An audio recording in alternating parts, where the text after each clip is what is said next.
امید ہے آپ سب خیریت سے ہوں گے۔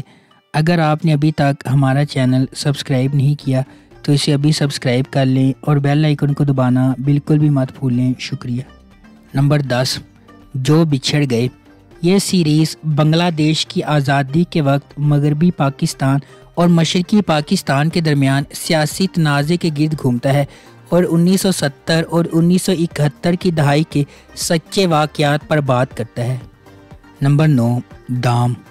زارا ہدایت اللہ اور ملیحہ سمیع 7 سال کے عرصے سے دو گہرے دوست ہیں۔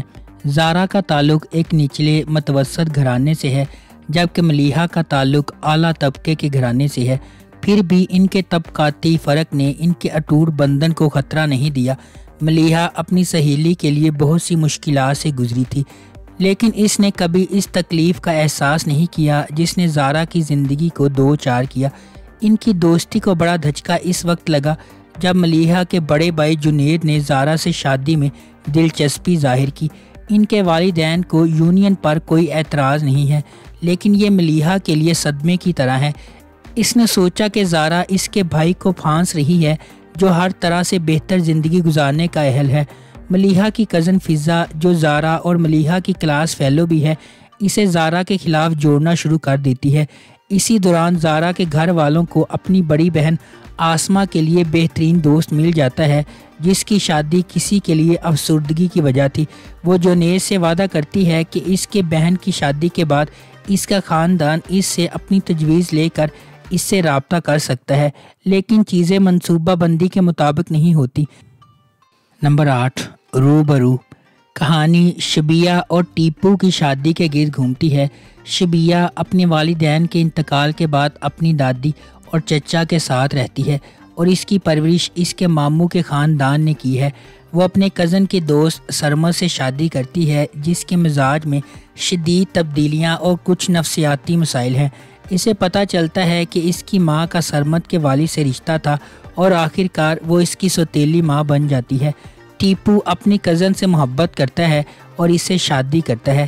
کرن ٹیپو کے ساتھ دھوکہ دہی کے بارے میں پاگل اور مشکوک ہو جاتی ہے جو بالآخر طلاق پر منتج ہوتی ہے۔ پھر آخر کار ٹیپو اور کرن دوبارہ ایک ساتھ ہو جاتے ہیں۔ نمبر 7، در شہوار۔ در شہوار کی بیٹی شاندانہ اور اس کے شوہر منصور کے بھانجے حیدر کی گزشتہ 8 سالوں سے ایک دوسرے سے شادی ہوئی ہے، لیکن حال ہی میں ان کے تعلقات میں دراڑ آ گئی ہے جس کی وجہ سے شاندانہ نے اپنی نوجوان بیٹی صوفیہ کے ساتھ مری میں اپنے ماموں کے گھر کچھ وقت گزارنے کا فیصلہ کیا ہے۔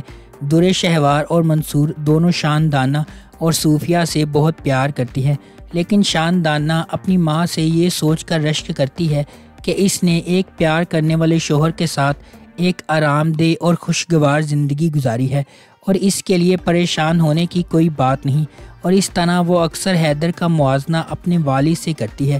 شاندانہ بھی نیم ڈپریشن کے مرحلے سے گزرتی ہے اور حیدر کو طلاق دینے کا سوچتی ہے۔ منصور کو یہ معلوم ہوا تو وہ حیدر سے ناراض ہو جاتا ہے۔ وہ اس معاملے کی اطلاع اپنی بہن یعنی حیدر کی ماں کو دیتا ہے۔ اس طرح معاملہ مزید پیچیدہ ہوتا جاتا ہے۔ شاندانہ کو اس طرح کی تباہ حال حالت میں دیکھنے سے قاصر آخر کار ایک دن در شہوار نے فیصلہ کیا کہ وہ شاندانہ کو اپنی زندگی کی کہانی سنائے اور یہ بتائے کہ اس کے لیے زندگی اتنی آسان نہیں تھی جتنی شاندانہ سمجھتی ہے۔ نمبر 6، بیلا پور کی ڈائن۔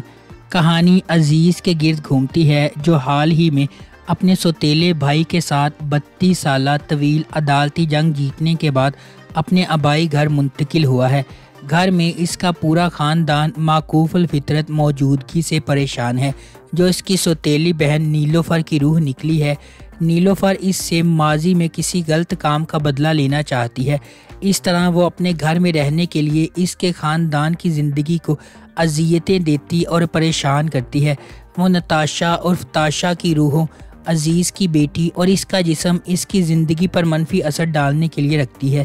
اسی دوران عزیز کے بیٹے رمیز، اس کی بیوی عالیہ، بیٹا وجدان اور بیٹی منت کی زندگی معکوف الفطرت روحوں خاص طور پر نیلوفر سے بہت پریشان ہے۔ عزیز نے نیلوفر کو قابو کرنے کا فیصلہ کیا اور تاشا کے علاج کے لیے اپنے سابق عاشق شاکر کی مدد لی۔ خاندان اب کیا تجربہ کرے گا؟